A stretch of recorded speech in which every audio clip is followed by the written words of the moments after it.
मुझे यहाँ क्यों बुलाया, वो भी इतनी जल्दी में? अरे यार वो तुमसे कुछ कहना था।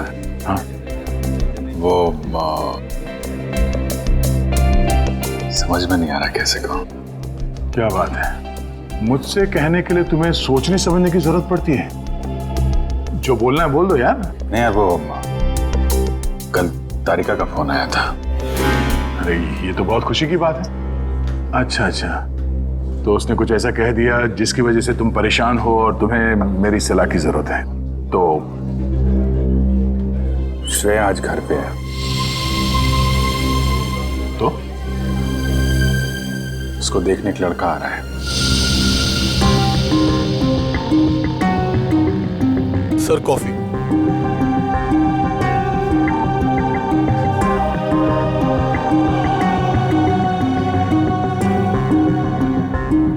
शादी के लिए। रियली? अच्छा है। अच्छा है?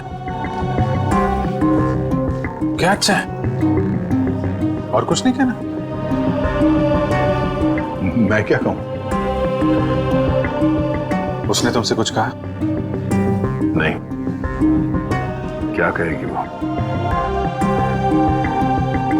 बताया भी नहीं मुझे।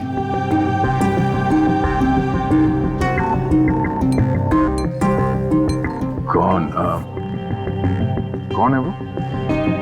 उसके पिताजी के दोस्त का बेटा है। आज शाम 4 बजे वो लोग आ रहे हैं उसके घर पे। अच्छा है, श्रेया के लिए अच्छा है। सच्चाई से भागने की कोशिश मत करो दया, बात करो उससे। मैं क्या बात करूं उससे? अरे अपने बारे में, उसके बारे में। नहीं, उसने मुझसे कुछ कहा नहीं। और किसी के साथ उसकी शादी होने वाली है, वो खुश है, मैं भी खुश हूं यार। ऐसा मत कर मेरे भाई, कोई तुम्हारी तरफ हाथ बढ़ा रहा है, उसका हाथ थाम लो, इससे पहले कि देर हो जाए।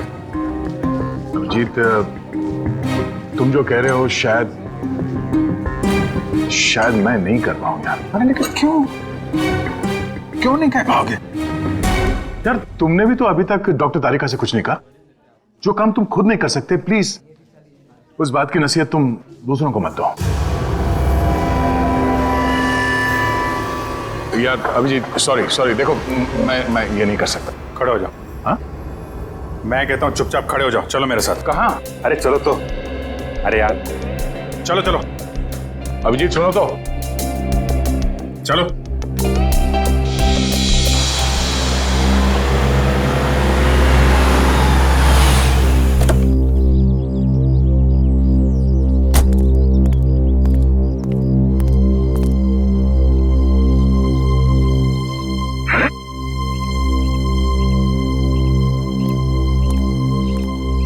ओ भाई साहब, कहाँ खो गए? यार मैं सोच रहा हूँ मैं यहाँ आया क्यों? यहाँ क्यों आए? भाई साहब, आप यहाँ श्रेया से बात करने आए। मैं श्रेया से क्या बात करूंगा? अच्छा अब ये भी मुझे बताना पड़ेगा कि क्या बात करनी है? चलो भाई। यार मेरी समझ में कुछ नहीं आ रहा। एक मिनट, यहाँ से गेट तक पहुंचोगे ना, सब समझ में आ जाएगा क्या बोलना है और क्या नहीं। चलो भैया। मेरी समझ में कुछ नहीं आ रहा अभिजीत, प्लीज। अरे चलो।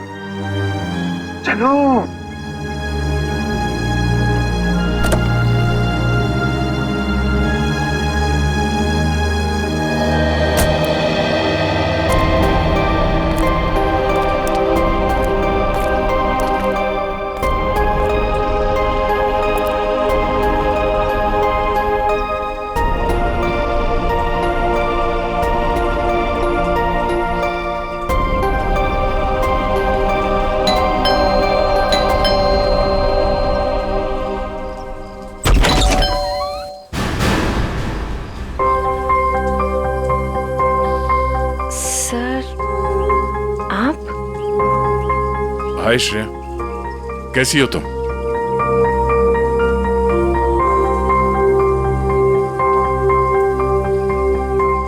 क्या बात है सर? वो मैं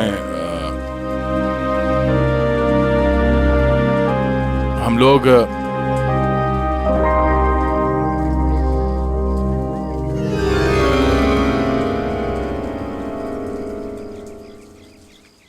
अभिजीत सर?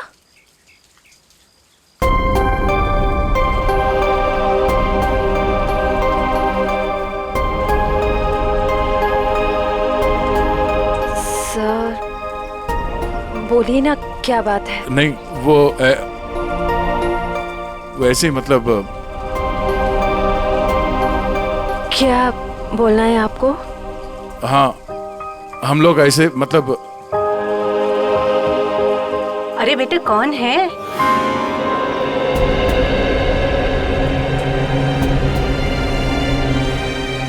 अरे दया बेटा, बाहर क्यों खड़े हो? अंदर आओ। श्रेया, उन्हें अंदर बुलाओ।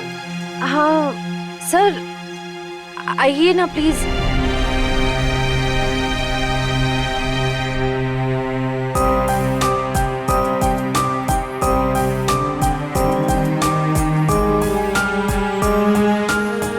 Sir please.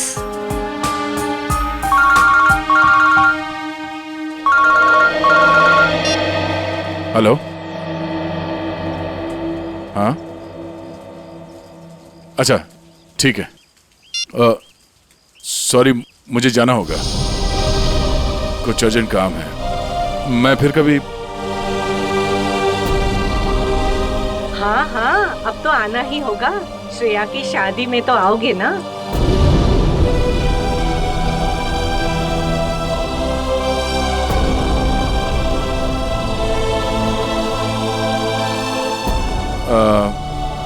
ठीक है, मैं फिर कभी आ जाऊंगा। Okay, bye.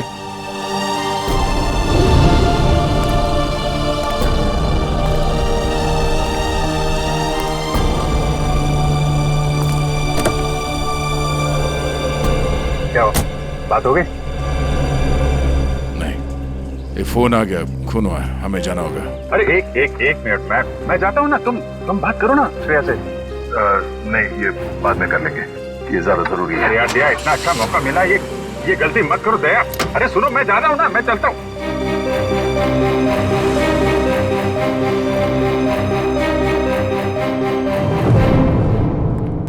लाश किधर है?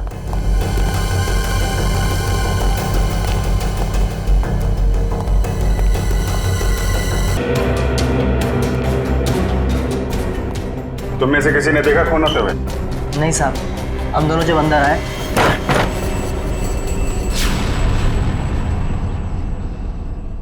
साहब, मेम साहब, साहब, मेम साहब।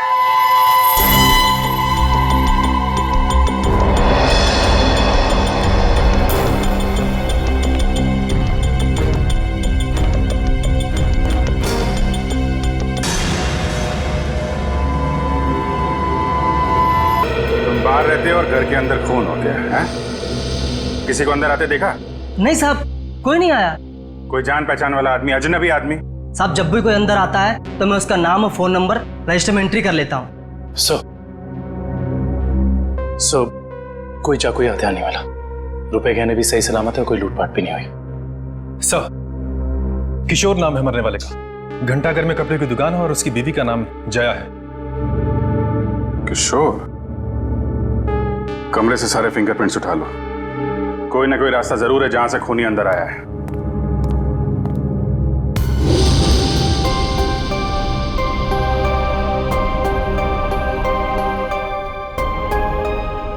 एक श्रेया आपके लिए खास है और एक श्रेया दया सर के लिए खास है।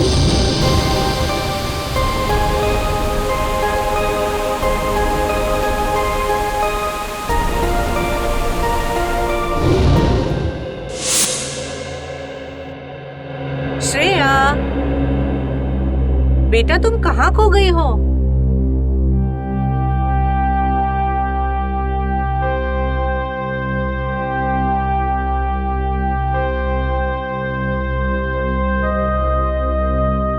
दरअसल आंटी, श्रेया अपने आने वाली जिंदगी के सपनों में खो गई है, इसलिए कुछ बोल नहीं रही।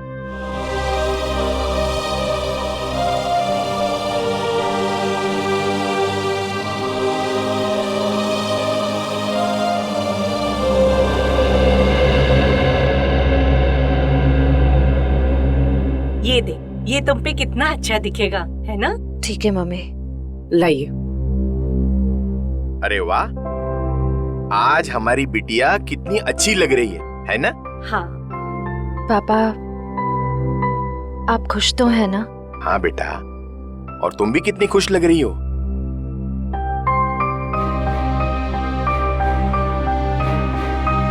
देखो, हमारी तरफ से तो हाँ है, बस अब लड़का लड़की एक दूसरे को पसंद कर ले, बस।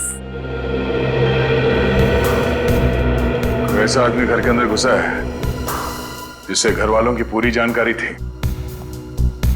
हो सकता है इनकी जान पहचान वाला कोई हो जिसके पास घर की चाबी हो। आखिरी बार कब देखा तूने? साहब, कल रात को मैंने देखा था। मैं अपना काम खत्म करके चली गई थी। जब तुम यहाँ से गई तो घर में कौन कौन था? सिर्फ मेम साहब थे।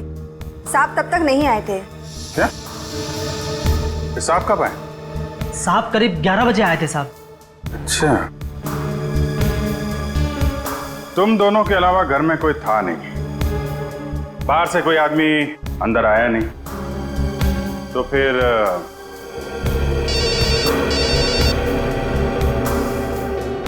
हेलो? हाँ, क्या? और 2 लोगों पे हमला?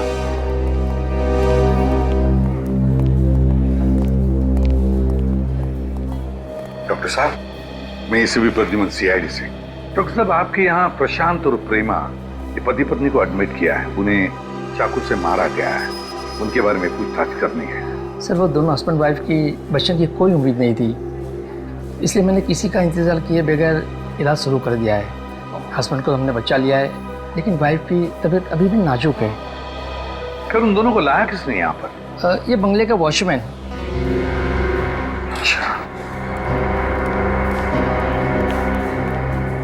सुनो दोस्त, क्या नाम है तुम्हारा? रमेश। क्या हुआ वहां पर, बताओ जरा। साहब, मैं बंगले के बाहर था, मैंने अचानक साहब के चीखने की आवाज सुनी, मैं भाग के अंदर गया, मैंने साहब उसका पीछा किया, पर वो अंधेरे में गायब हो गया। अंधेरे में गायब हो गया?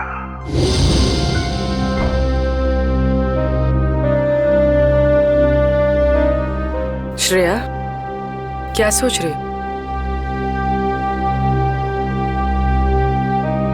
अपनी किस्मत पे हंस रही थी। मतलब? मैं एक ऐसे इंसान का इंतजार कर रही थी जिसके बारे में मुझे ये भी नहीं पता कि वो मुझसे प्यार करते भी हैं या नहीं। मगर श्रेया। मगर क्या पूर्वी? तुमने देखा ना वो कैसे चले गए। मैं समझती हूँ कि काम आ गया था, लेकिन अभिजीत सर थे ना, वो अभिजीत सर को भी तो भेज सकते थे ना। श्रेया, हो सकता है वो तुमसे बात करने आए हो। तो फिर कुछ कहा क्यों नहीं? कुछ तो कह सकते थे वो। 2 मिनट की बात थी, समथिंग।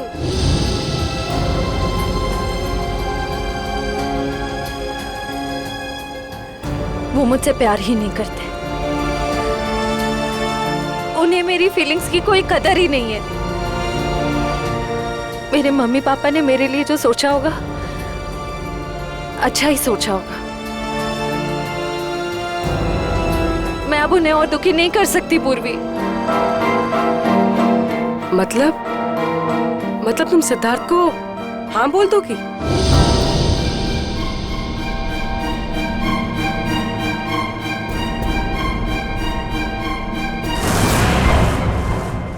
प्रशांत जी,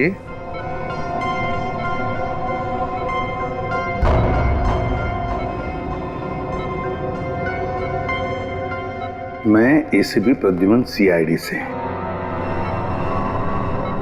आप ठीक है? अच्छा, क्या आप बता सकोगे कि ये सब कैसे हुआ, क्या हुआ? मैं और मेरी वाइफ सो रहे थे। मेरी वाइफ ने अचानक मुझे जगा दिया। प्रशांत, वॉचमैन ने उसे देख लिया था, वो बहुत डर गया था। तो वो भागने लगे और फिर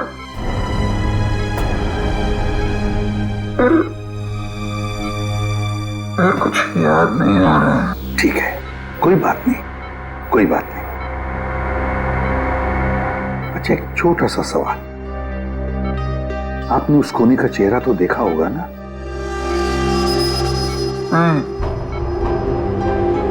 जल्दी जल्दी हो गया, कुछ दिखाई नहीं दिया। चलो ठीक है, आप आराम कीजिए और जल्दी ठीक हो जाइए। मैं आपसे वादा करता हूं कि हम उस खूनी को जरूर पकड़ लेंगे। मेरी वाइफ तो ठीक है ना? आप चिंता मत कीजिए। कविन,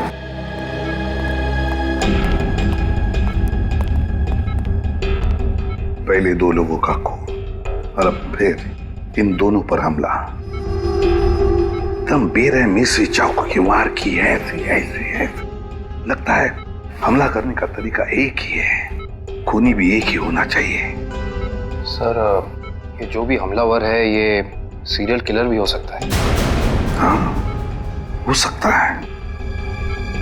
काम करो काबिल, प्रशांत के घर का बाहर का जो एरिया है ना, अच्छी तरह से छान मारो। देखो, खूनी ने भागते वक्त कोई ना कोई सबूत तो छोड़ा ही होगा, कुछ ना कुछ तो जरूर मिलेगा। देखो अच्छी तरह से। फ्रेडी, मुझे अच्छी तरह से याद है 10-15 साल पहले एक आदमी इसी तरह से खून करता था, इसी तरह से बेरहमी से चाकू के वार किए उसने लोगों पर, और फिर उसे उम्र कैद की सजा भी हो गई। जरा देखो, पता लगा है कहां पर वो इस वक्त और उसका नाम क्या है। Yes sir. सर, हाँ सर, किशोर जी के घर पे काम करने वाली औरत ने जो कुछ भी कहा था बिल्कुल ठीक कहा था सर। वो 9:30 बजे अपने घर पहुंच गई थी और सुबह 8:30 बजे घर से निकली। और किशोर के घर कब पहुंची? आधे घंटे के बाद, तकरीबन 9 बजे सर। और एक बात और, जब इस औरत का मोबाइल हमने ट्रैक किया तो पता चला कि इसका मोबाइल इसके घर पे ही था रात से लेकर सुबह तक। अच्छा, और वॉचमैन? सर, वॉचमैन का तो कोई भी क्रिमिनल रिकॉर्ड नहीं है। आसपास वालों का कहना है कि बहुत ही शरीफ आदमी हो सर। सर, हाँ, ये देखिए सर, 15 साल पहले जिनके खून हुए थे वो इस आदमी ने किए थे। नाम है पुनीत, उम्र 30 साल, सेंट्रल जेल में है। और सर, ये उनके फोटो है जिनके खून हुए हैं। बॉस पता लग गया। पहले जोड़े की मौत हुई है रात को 12 बजे और दूसरे कपल की मौत हुई है सवेरे 4 बजे। और ये देखिए, कुछ इस तरीके का है ये हथियार जिससे हमला हुआ है। ये तो बिल्कुल वैसा ही चाकू है जैसा पुनीत के रिकॉर्ड्स में है। अरे, चाकू भी वैसा, खून करने का तरीका भी वैसा। तो क्या खून पुनीत ने किए है? कहां तक गए थे आप? वहां तक सर, एकदम आखिरी तक। इशिता, देखो कुछ मिलता है क्या? Yes sir. आप यहाँ से आगे क्यों नहीं गए? साहब, इसके आगे बहुत अंधेरा था, वो अंधेरे में गायब हो गया। आप वॉचमैन हैं, टॉर्च, लाठी कुछ नहीं है आपके पास? थी साहब, पर अचानक साहब की चीख सुनी तो मैं घबरा गया। एक खूनी घर के अंदर घुसता है, खून करके चला जाता है और आपको कुछ पता नहीं चलता। सो रहे थे आप? नहीं साहब, कसम से।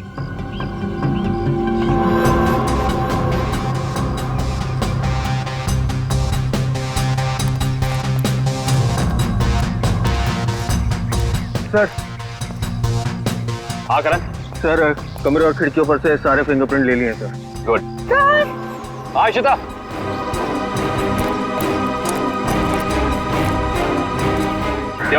ये देखिए। ओह,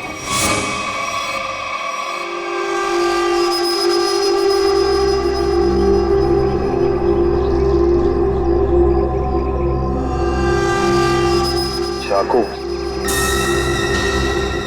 जनरल साहब, आपकी जेल में एक पुनीत नाम का सीरियल किलर है ना? बस इतनी सी बात। हम मुझे फोन पर बता देते तो आपको यहाँ पे आने की तकलीफ नहीं होती।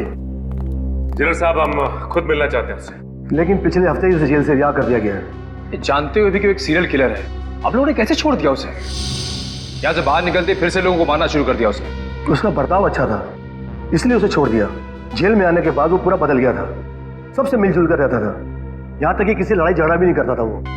एक बार जेल में आग लग गई, अपनी जान की परवाह ना करते हुए उसने 6 कैदियों को उस आग से बचाया, इसलिए जेल प्रशासन ने उसे छोड़ दिया। ठीक है जेलर साहब, पुनीत के रिकॉर्ड की एक कॉपी चाहिए हमें। यार चलना फारूक, जल्दी देना यार रिपोर्ट। यार रिपोर्ट तैयार तो होने दो, देख रहे हो काम कर रहा हूँ, खड़ा तो नहीं होना यार। तुम घोड़े पे सवार होते हो यार हमेशा। मैं क्या करूं फिर?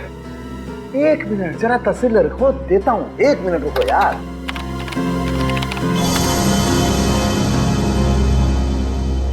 नहीं हो रहे, ये फिंगरप्रिंट्स मैच नहीं हो रहे। हाँ, हमारे डाटाबेस में जो उंगलियों के निशान हैं वो उन उंगलियों के निशान से मैच नहीं होते जो आप लोग लेके आए, जो झुलसी हुई। ये कैसे हो सकता है सालुंके साहब? सारे सबूत तो पुनीत की तरफ इशारा कर रहे हैं। लेकिन बॉस, मेरी रिपोर्ट भी गलत नहीं हो सकती। सर, हाँ सर, जेल से पुनीत की फिंगरप्रिंट्स मिले अभी के, और उसके अच्छे बर्ताव के लिए उसे रिहा कर दिया गया है सर। चेक कर रहा। मगर सर अभी तो हमने पुनीत की फिंगरप्रिंट्स चेक किए थे, उसका रिजल्ट तो नेगेटिव था। 1 मिनट वैभव, ये लेटेस्ट फिंगरप्रिंट्स है ना पुनीत के, तो इन्हें चेक करने में कोई प्रॉब्लम है क्या? नहीं सर। फिर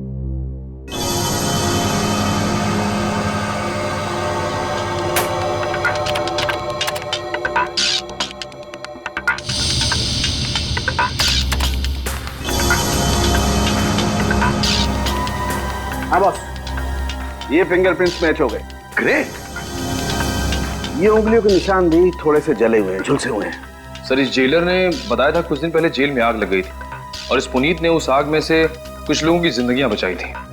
Puneet, serial killer Puneet, jail में आग लगती है तो बाकी कैदियों की जान बचाता है, अच्छे बर्ताव के लिए रिहा भी होता है। कहीं ऐसा तो नहीं कि ये पुनीत फिर से अपनी पुरानी आदतों पर उतर आया है? तुम पुनीत की बेटी हो? जी सर। क्या नाम है तुम्हारा बेटा? संध्या। संध्या? अच्छा संध्या है? क्या ये तुम्हारी माँ है? जी सर। अच्छा एक बात बताओ बेटा, क्या तुम अकेली रहती हो या तुम्हारे साथ और भी कोई है इस घर में?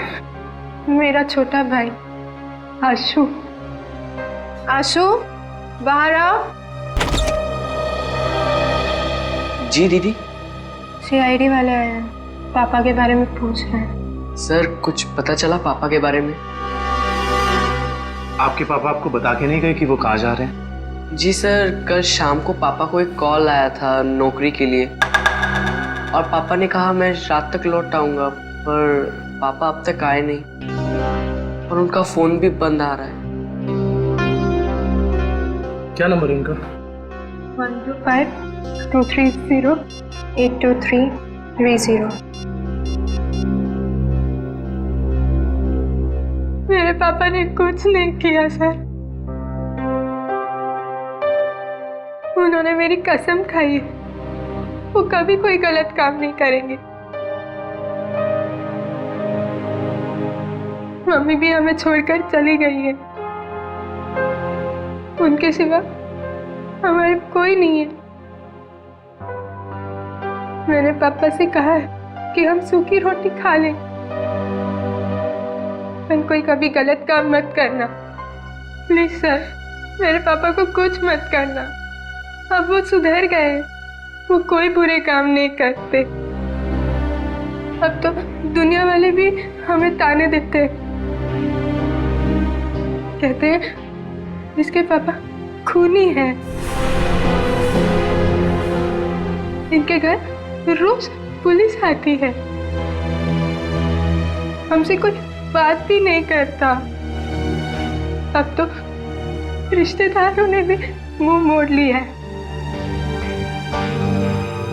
इसलिए मैंने आप लोग को अंदर बुला लिया ताकि किसी को पता ना चले कि हमारे घर पुलिस आई है। हमारा जीना बहुत मुश्किल हो जाता सर।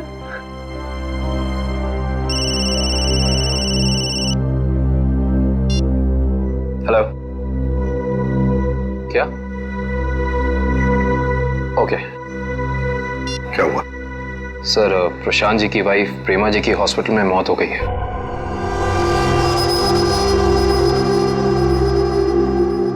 ठीक है,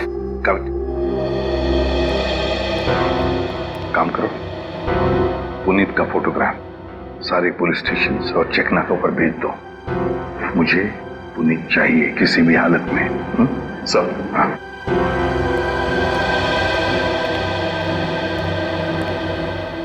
देखो बेटा, मैं तुम दोनों से वादा करता हूं, अगर तुम्हारे पापा सुधर गए हैं और उन्होंने कोई गलत काम नहीं किया है तो मैं उन्हें नौकरी दिलवाऊंगा, शहर से दूर। ठीक है? और एक बात, अगर तुम्हें किसी भी चीज की जरूरत पड़े तो मुझे फोन करना। ठीक है? चलो, अपना ख्याल रखना। ओके? सर, पुनीत शांतिनगर इलाके में है। एक लोकल कॉप रतन उसका पीछा कर रहा है। रतन से कहो उसे अपनी आंखों से ओझल ना होने दे, हमारे ऑफिसर्स आते ही होंगे अभी।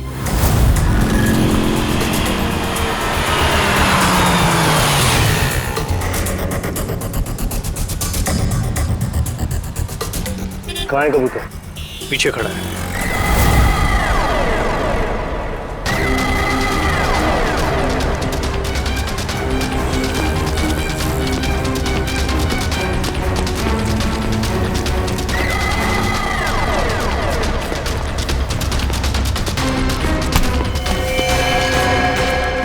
क्या? क्यों पकड़ रहे मुझे? मैंने कुछ नहीं किया। नाम पुनीत और काम।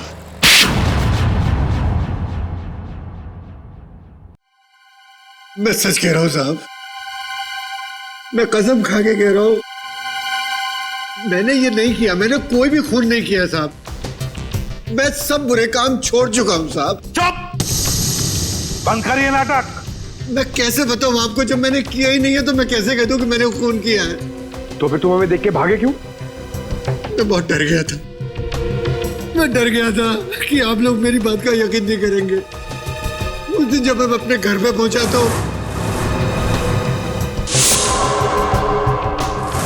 4 लोगों पर हमला हुआ है। 4, बिल्कुल उसी तरह जैसे तुम पहले भी कर चुके हो, और उसमें से 3 की तो मौत भी हो गई है। और तो और प्रशांत जी के घर के पीछे से हमें चाकू बरामद हुआ, उस पर तुम्हारी उंगलियों के निशान है, और फिर उन 2 घरों से भी उंगलियों के निशान मिले जिसमें तुम्हारे ही उंगलियों के निशान हैं। मैं सब आपको बताऊं, कोई मुझे फंसाने की कोशिश कर रहा है। कौन फंसाएगा तुम्हें? हा? ये नाटक बंद करो, समझे? तुम्हारा मोबाइल ट्रैक किया था हमने, और वहीं पे ट्रैक हुआ जहां जहां पे खून हुआ था। मुझे नौकरी के लिए बुलाया था साहब। मुझे किसी ने फोन करके मुझे 11:30 बजे सानपाड़ा में बुलाया। मैं वहां गया, वहां मुझे कोई नहीं मिला।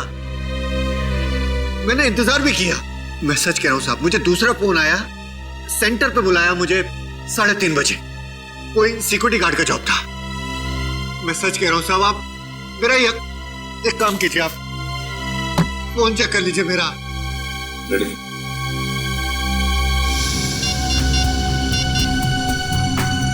सर, पहला कॉल कल रात को आया था 10:30 बजे और दूसरा आया था 1:45 बजे। दोनों अलग अलग नंबर से कॉल किए गए हैं, अलग अलग लैंडलाइन से। पुनीत, हम पता लगा ही लेंगे कि कहां से फोन आए थे और किसने किए थे वो फोन। आकाश जी, मुझे एक बात का बड़ा ताज्जुब हो रहा है। सिद्धार्थ अपना खुद का बिजनेस क्यों करना चाहता है? वो आपका बिजनेस भी तो संभाल सकता है। इतना बड़ा कारोबार जो है आपका। आपकी बात बिल्कुल सही है भाई साहब, लेकिन सिद्धार्थ ये साबित करना चाहता है कि मेरे सपोर्ट के बगैर वो बिजनेस में टिक सकता है कि नहीं। वैसे भी सारा कारोबार उसी का तो है, कभी भी ज्वाइन कर सकता है। Well Siddharth, I am impressed.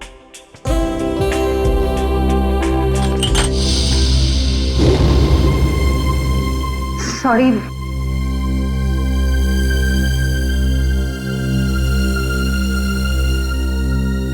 चाय कहीं हाथ पे तो नहीं गिरी आपके? नहीं, इट्स ओके।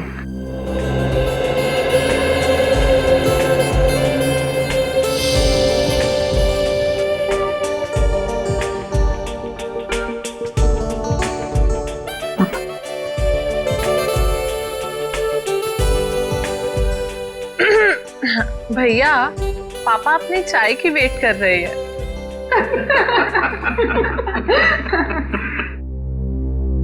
वैसे बेटा आप क्या करते हो संडे को, आई मीन छुट्टी के दिन? कुछ नहीं आंटी, थोड़ा दोस्तों के साथ घूमने चले जाता हूँ, फिरने चले जाता हूँ, कभी कभार क्रिकेट खेल लेता हूँ, एडवेंचर कर लेता हूँ थोड़ा बहुत बस। और श्रेया बेटी, आप संडे को क्या करती हो? दरअसल हमारी सीआईडी की ड्यूटी में संडे वनडे तो होता नहीं है, तो। पर श्रेया बेटा, शादी के बाद तो सीआईडी छोड़ दोगी ना?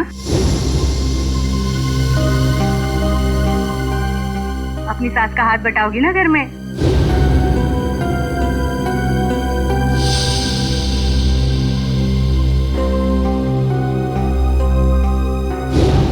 मम्मी, अगर श्रेया को आफ्टर मैरिज जॉब करना पसंद है तो वो कर सकती हैं। मुझे कोई एतराज नहीं है अगर उन्हें पसंद है तो जॉब करना।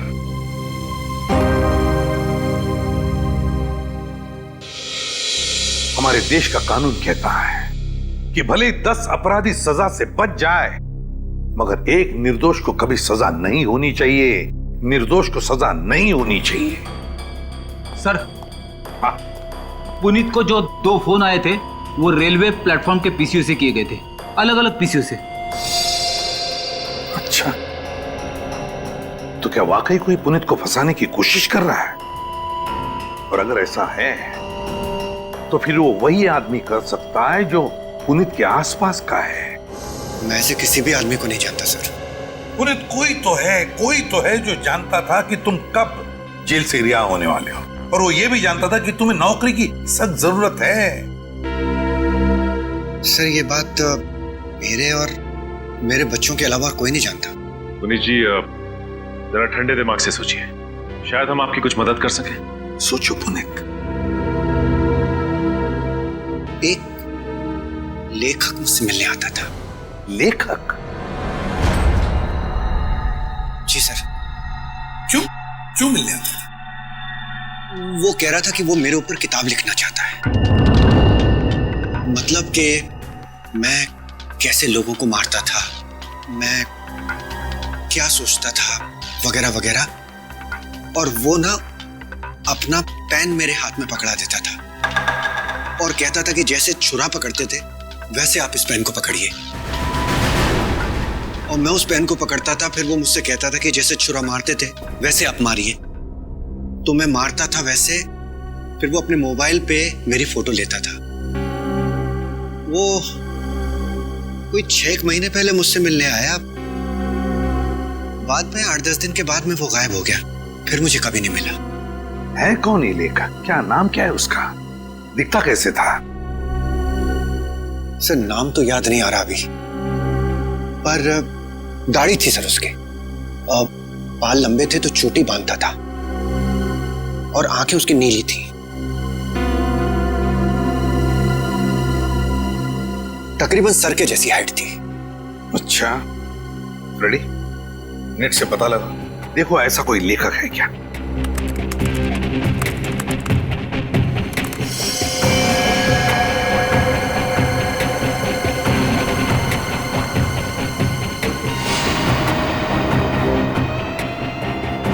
सर, ऐसा तो कोई लेखक है नहीं। ऐसा कोई लेखक है ही नहीं।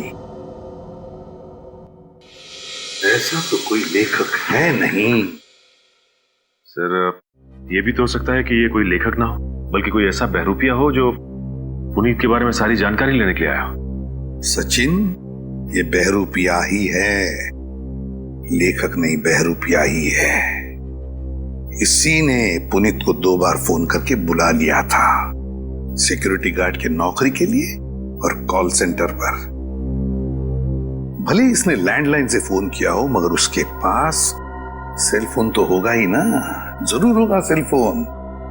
काम करो, उस वक्त इन दोनों जगहों पर पता लगाओ कौन कौन से सेल फोन नंबर्स नेटवर्क में थे।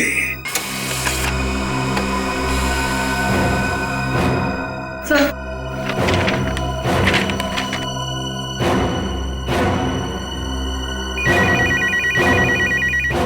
चलो।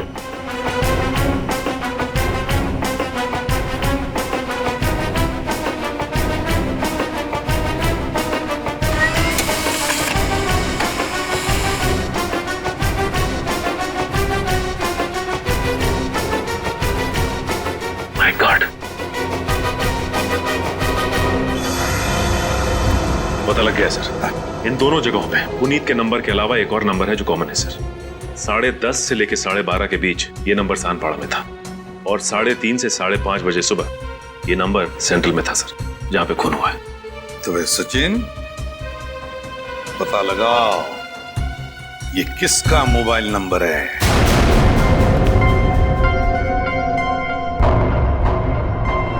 मिस्टर प्रशांत किस रूम में मिलेंगे? 1 minute. Deluxe room number 4।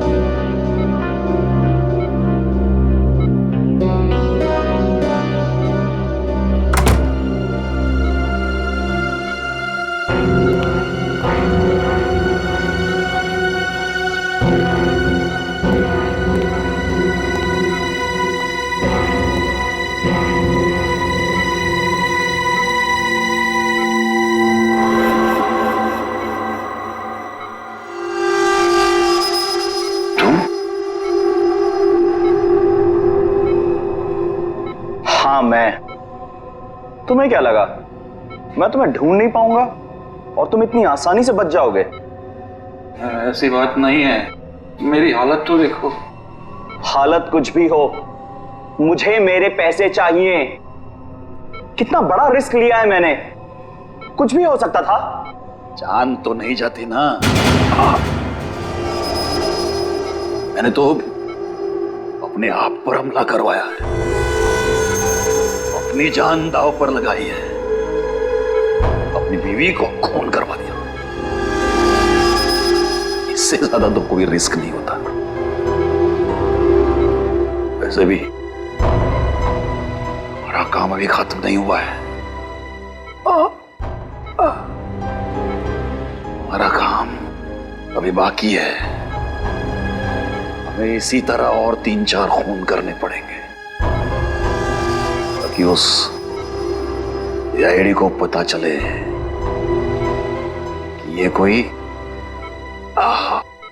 Serial killer का काम है।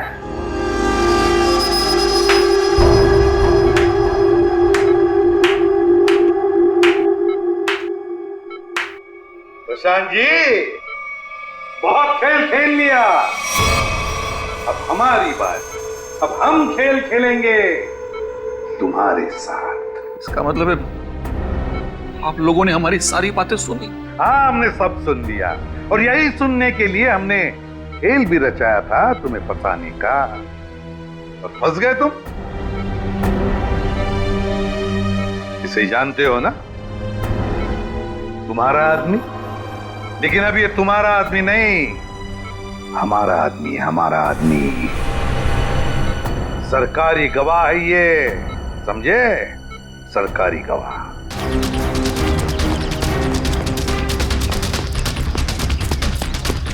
पकड़ो, साथ पकड़ो।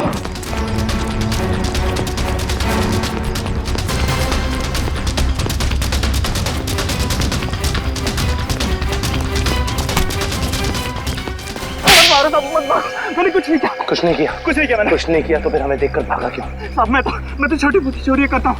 आप लोगों को देख के डर लगा तो भाग निकला। की दाढ़ी में तिनका। कल रात शांतिपाड़ा और सेंट्रल एरिया में 4 लोगों की जान गई। मैंने किसी की जान नहीं ली। किसी की जान नहीं ली? नहीं, किसी की नहीं ली। ठीक है, लेकिन तुम भी इसकी जान मत लेना। बस 4 गोलियां दाएं पैर में और 4 गोलियां बाएं पैर में ठोक दो, ताकि जिंदगी में भागने लायक ना रहे। नहीं,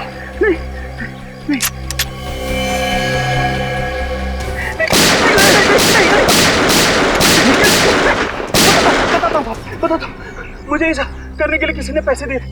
मैंने पैसे लेके खून किया था। और उसके बाद तुमने पुनीत को नौकरी देने के बहाने फोन करके बुलाया उस इलाके में, है ना? जी साहब। किसने दिए थे पैसे? प्रशांत जी। क्या?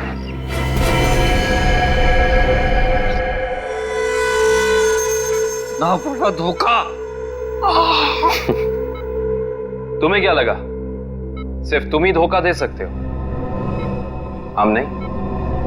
बताओ क्यों किया तुमने ये सब? अपनी बीवी से बदला लेने के लिए। मैं कितना प्यार करता था उससे, क्या कुछ नहीं किया मैंने उसके लिए। और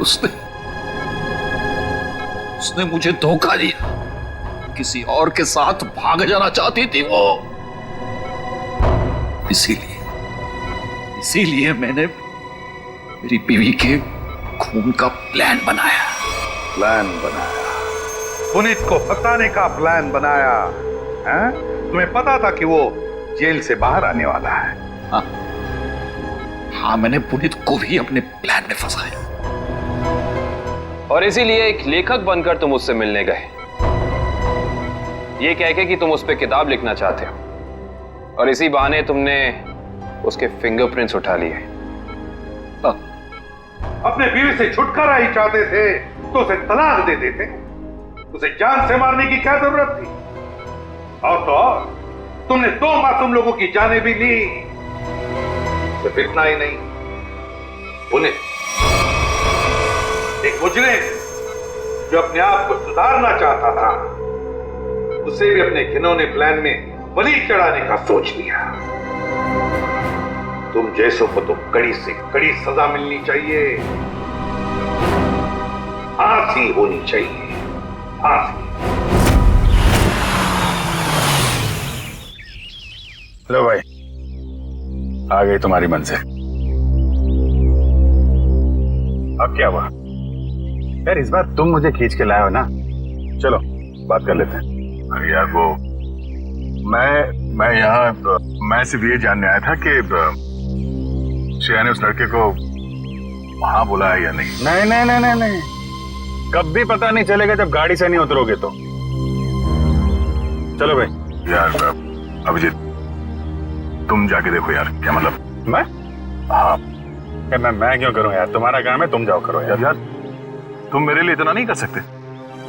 अच्छा ठीक है, लेकिन ये उधार रहा है। हाँ बिल्कुल, तारिका से मैं बात करूंगा तुम्हारे लिए। नहीं प्लीज आप दूर ही रहिए, मैं अपना संभाल लूंगा यार। नहीं तुम इधर ही रहो, मैं आता हूँ पता करके।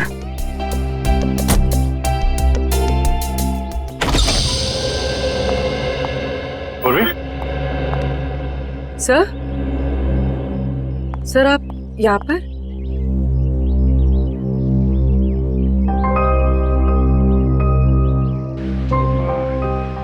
श्रेया कहाँ है?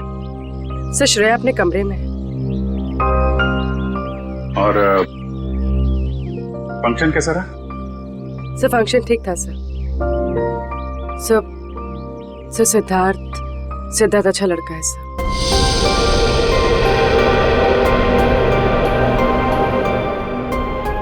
श्रेया ने क्या बोला उसको? सर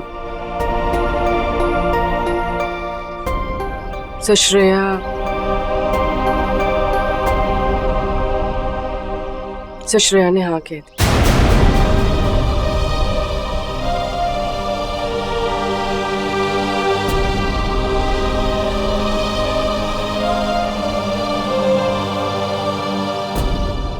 अच्छा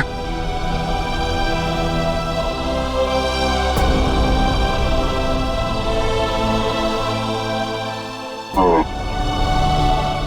ठीक एक मिनट।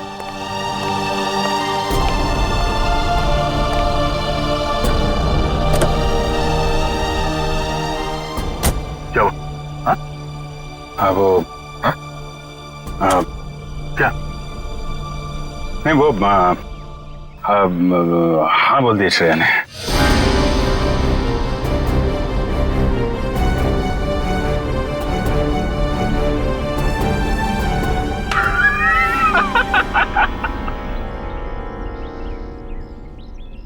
अरे यार क्या लड़का आया नहीं, तबीयत खराब हो गई उसकी।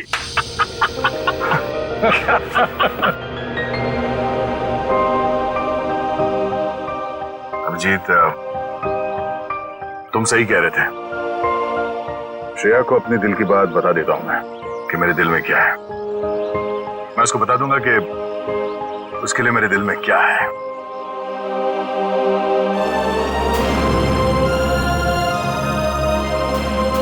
क्या बीतेगी दया पे जब उसे पता चलेगा कि श्रेया ने शादी के लिए उस लड़के को हाँ कर दी है।